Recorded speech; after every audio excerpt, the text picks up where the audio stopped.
How would you describe the feelings and emotions that go through people as they're getting ready to train and compete and crunch time and around the fight? Yeah.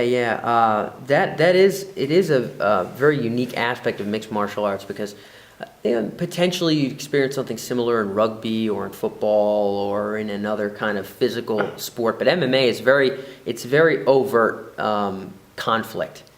It's never about our creed as competitors is never about making it anything personal. It's not about being angry at anybody else. It's really just about testing your game at the highest level. But at the end of the day, that's fighting.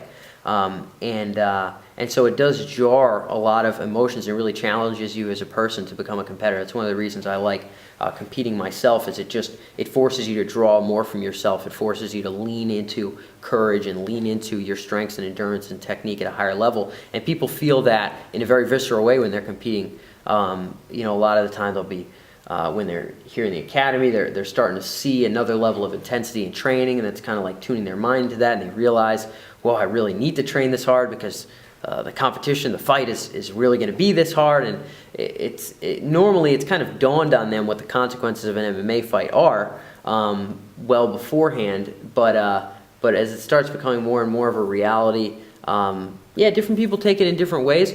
In sports psychology, which is my background academically, there's a term called arousal, psychological arousal, which is just kind of like the energy going on, your own personal energy levels. That can be channeled specifically towards nervousness, specifically towards enthusiasm. In and of itself, it doesn't necessarily have a name to it. It doesn't necessarily have to be positive or negative, but it's really how you interpret it. So some people will get really nervous before their first fight, pretty inevitable. But as you get more and more used to that style of training, more and more used to just competing in general, you gain a little bit more control over those emotions. It's definitely something that builds up to the event, particularly in MMA.